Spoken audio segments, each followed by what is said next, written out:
नमस्कार। भगवान भोलेनाथ की नगरी काशी में श्रावण मास का विशेष महत्व है। प्रतिवर्ष यहाँ लाखों श्रद्धालु और कांवरिया रुद्राभिषेक और जलाभिषेक करने आते हैं।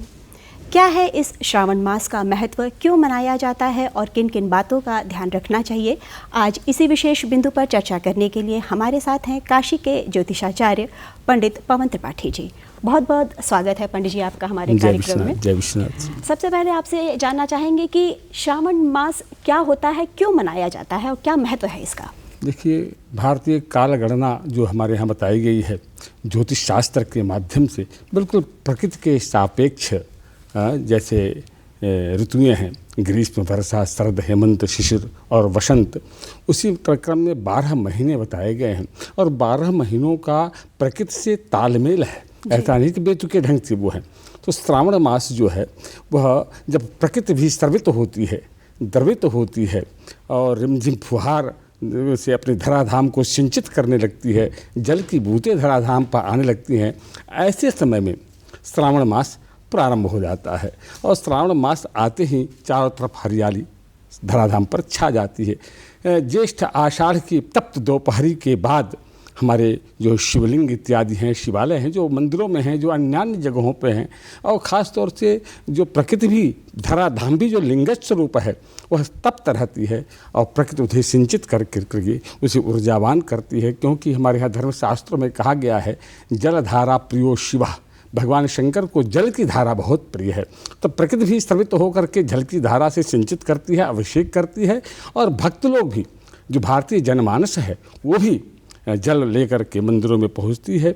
और ख़ास तौर से श्रावण के सोमवार में भगवान शिव की उपासना प्रारंभ करती है। क्योंकि कालों के काल हैं, महाकाल हैं, सारे काल इन्हीं के अधीन हैं। यही नहीं, ये जो हमारी गैलेक्सी है, हमारा जो सौर मंडल है, उनमें जो ग्रह हैं वो भी, उनका भी स्थान काशी में बना हुआ है। उन्हें ग्रहत्व यही काशी से विश्वनाथ ने प्रदान किया है।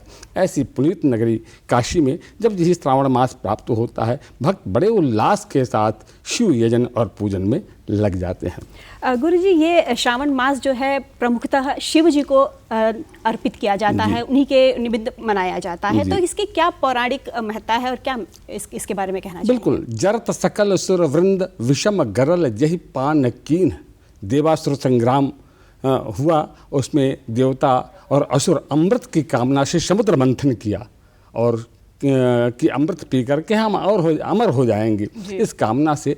तो बताते हैं कि समुद्र मंथन जब हुआ, उसमें से 14 रत्न निकले, श्री मणि रंभा वारुणी अमीय शंख गजराज कल्पत ध्रुम धन धेनु धन धनवंतरी विषबाज।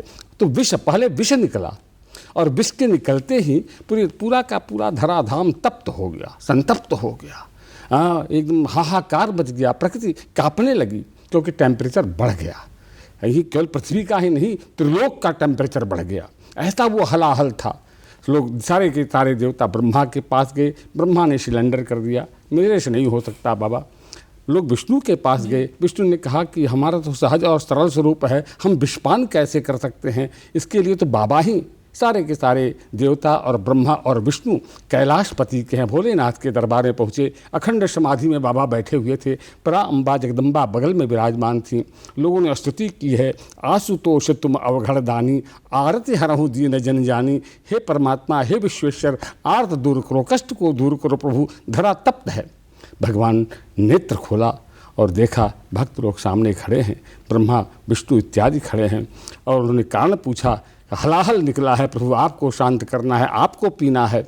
भगवान शंकर ने खप्पड़ उठाया और त्रिशूल को उखाड़ा और चलने को उद्यत हुए। पराम्बा जगदम्बा ने बाघंबरी पकड़ ली, प्रभु कहाँ जा रहे हो?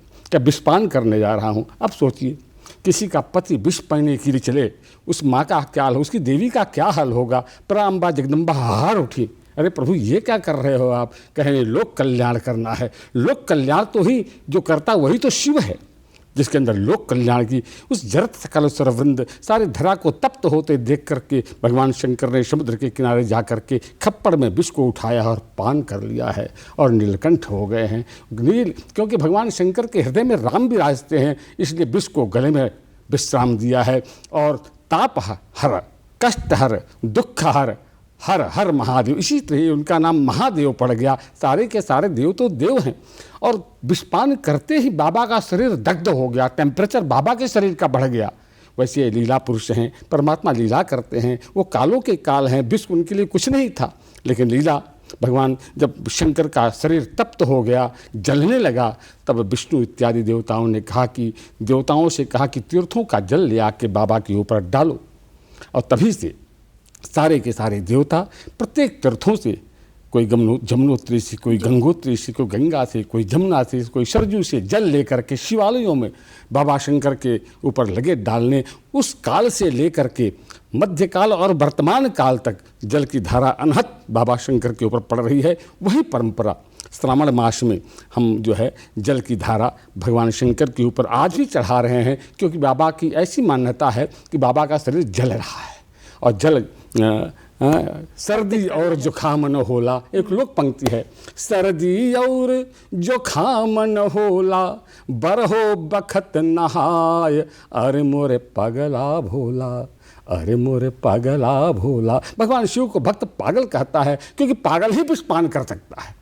और विष पी करके आज भी जल धारा प्रियो शिवा, भगवान शंकर को जल की धारा हम लोग आज भी अनंत गति से, अनंत गति से, अनंत रूप में चढ़ाते चले आ रहे हैं। और इसीलिए बाबा को देवों के देव महादेव कहा जाता है। जी। गुरु जी, श्रावण मास का जो महत्व है वो पूरे देश में होता है, पूरे देश में शिवालयों में जलाभिषेक किया जाता है। आपसे ये जानना चाहेंगे कि काशी में विशेषकर इसकी क्या महत्ता है? देखिए, काशी जो है केंद्र बिंदु है। पुराणों की अगर हम बात करें, आपको एक रहस्य की बात बताता हूँ। पुराणों की बात माने अगर हम, तो इस हमारी गैलेक्सी, हमारे ब्रह्मांड की जब कुछ भी नहीं था, निवारण था, शून्य था, इस अनंत में शून्य था, कुछ भी नहीं था, सूरज चाँद सितारे कुछ भी नहीं थे, उस समय भगवान शंकर ने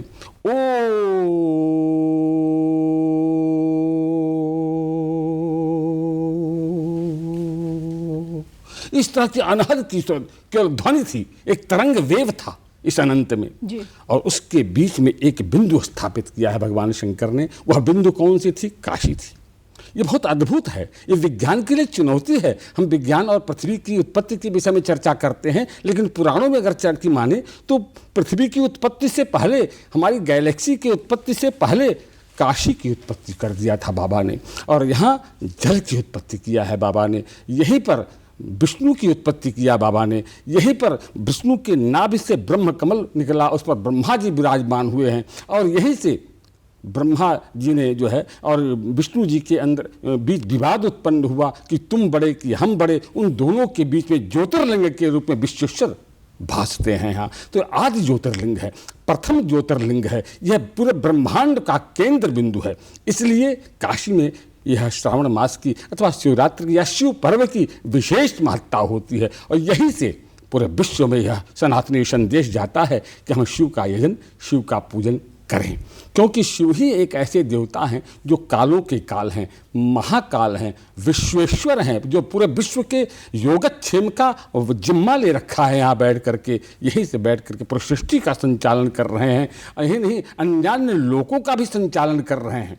विश्वेश्वर और जगहों को तो छोड़ते हैं, 1-2 घंटे के लिए त्याग सकते हैं, लेकिन काशी को विश्वेश्वर पराम्बा जगदम्बा अन्नपूर्णा के साथ कभी त्यागते नहीं है। 24 घंटे यहाँ विराजमान, हमेशा विराजते हैं। हमेशा यहाँ मांगलिक कृत्य संभव हैं, हमेशा यहाँ शुक्ल पक्ष है, हमेशा यहाँ जो है मुहूर्त ही मुहूर्त है। यहाँ कोई मुहूर्त देखने की, यहाँ ज्योतिष भी देखने की जरूरत नहीं है। और यह जो काशी का वरुणा और असी के बीच का संगम का पूर्ण क्षेत्र है, यह स्वयं लिंग स्वरूप है। और यहाँ काशीवासी उस लिंग पर भी विराजते हैं। तो ऐसा अद्भुत संदेश इस यहाँ से पूरे देश को जाता है, पूरे ब्रह्मांड को जाता है। इसलिए काशी में इस पर्व की महत्ता काफ़ी बढ़ जाती है। जी गुरु जी, इस बार जो सुनाई पड़ रहा है कि श्रावण मास है जो 2 माह का है, अधिमास लगा हुआ है, तो ये क्या है और किस तरह से ये 2 महीने का श्रावण मास है, किस तरह से पूजा करनी चाहिए, इसके बारे में आपसे जानना चाहेंगे। बिल्कुल, इसके पीछे वैज्ञानिक और आध्यात्मिक 2 कारण होते हैं। वैज्ञानिक कारण क्या है? जो हमारे जो कालगणना है, कालगणना में जो मूर्त काल है, 9 विधि कालमान, 9 प्रकार से काल का मान है। उसमें सौर और चंद्र मास की परिक्रमा की गई थी। वर्ष में सौर मास और चंद्र मास ये बहुत प्रयोग में है हमारे यहाँ पंचांग में। इसी के आधार पर हमारे व्रत उत्सव त्यौहार मनाए जाते हैं।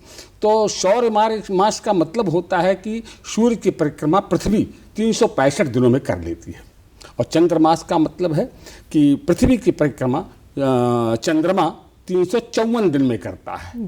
तो 365 सौर मास सौर वर्ष और 354 ये चंद्र वर्ष, ये दोनों के बीच का अंतर लगभग 11 दिनों का होता है। और ये 11 दिनों का अंतर अगर ये बढ़ता जाएगा तब तो हमारे तिथि त्यौहार पर्व उत्सव प्रकृति सापेक्ष नहीं हो पाएंगे। इसी को बैलेंस करने के लिए हर तीसरे वर्ष यह अंतर लगभग 1 महीने का हो जाता है।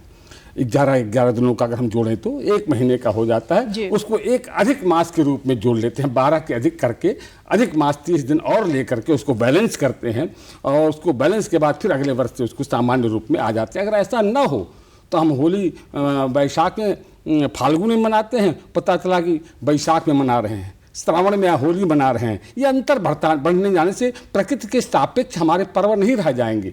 इसीलिए ऋषि मुनियों ने इसको कहा। और ये जो 1 वर्ष हर 3 वर्ष बाद जो 1 महीना ये बढ़ता है, इसको हमारे यहाँ मल मास कहा गया है। मल मतलब गंदगी, इसको तो मल मास। तो ये जब ये महीनों का भी एक मूर्त रूप होता है, इसके देवता होते हैं।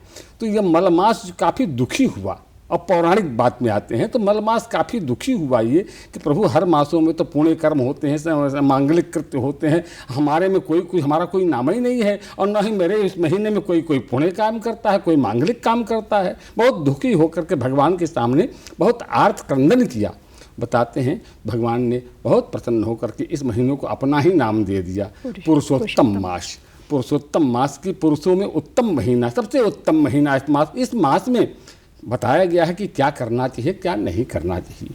तो इसमें इस महीने में सांसारिक कृत्यों का त्याग देना चाहिए। मांगलिक कृत्य लोक कृत्य हैं, भौतिक कृत्य हैं, इनका त्याग कर देना चाहिए और आध्यात्मिक कृत्यों का संवहन करना चाहिए।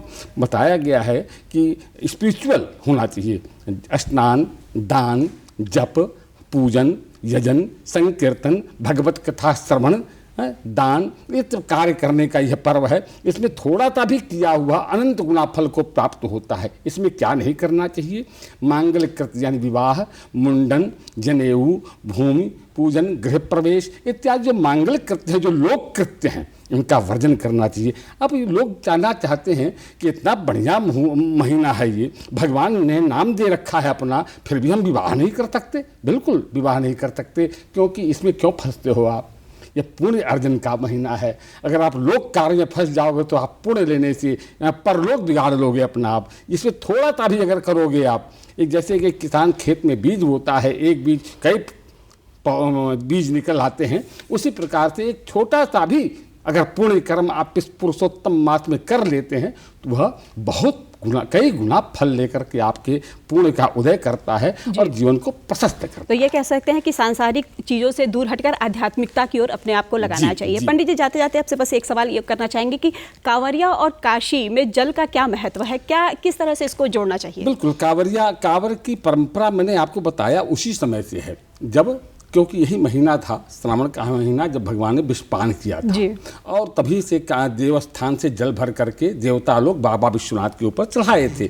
वहीं से उसी समय से लेकर के आज तक यह कांवर की परंपरा चालू है। कांवर की परंपरा करने से निश्चित रूप से भगवान बड़े प्रसन्न होते हैं। एक बात मैं और बताना चाहूँगा, संक्षेप में ही बताना चाहूँगा कि यह सावन के सोमवार के अतिरिक्त भी 2 तिथियां, 2 वार ऐसे हैं जो बहुत महत्व के हैं, एक शनिवार, एक मंगलवार। श्रावण में पड़ने वाला जो शनिवार होता है, शनि ग्रह की शांति के लिए बहुत अच्छा सुयोग लेकर आता है। सावन के शनिवार के दिन 4 शनिवार पड़ते हैं। अगर पीपल के वृक्ष के नीचे जाकर के शनि देवता का आवाहन पूजन करके, 7 परिक्रमा करके, 7 फल फूल मीठा रख करके अगर शनिदेव का पूजन करते हैं तो निश्चित रूप से अनिष्टकारी शनि की पीड़ा शांत होती है। और दूसरा मंगलवार, मंगला गौरी का पूजन, काशी में मंगला गौरी का स्थान है, उस स्थान पर जाकर के मंगला गौरी का आयोजन पूजन करने से मंगल परिवार में होता है। और दूसरी बात, एक बात और मैं संक्षेप में ही जाते जाते बताना चाहूँगा, इस काशी में अगर हम बात करें जो पुरुषोत्तम महीना, जो मल मास है, पुरुषोत्तम महीना का बहुत महत्व है। इस पूरे पृथ्वी पर एक ही स्थान है, वो काशी विश्वनाथ मंदिर से थोड़ा सा पहले और गदौलिया से आगे बाएं तरफ पुरुषोत्तम भगवान का मंदिर है। इस मंदिर में जाकर के पूजन जन करने से बहुत फल मिलता है। विधि बहुत संक्षेप में बताना चाहूँगा। 33 देवता होते हैं पुरुषोत्तम मास के।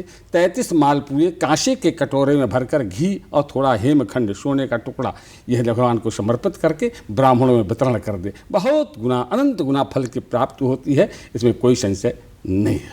पंडित जी, आपने श्रावण मास की महत्ता के बारे में हमारे दर्शकों को इतनी अच्छी जानकारी दी और अच्छी बातें बताई, किस तरह से पूजा विधि करनी चाहिए और क्या क्या नहीं करना चाहिए। आप अपना कीमती समय निकाल कर हमारे स्टूडियो में आए, इसके लिए आपका बहुत बहुत धन्यवाद। जय विश्वनाथ, जय विश्वनाथ।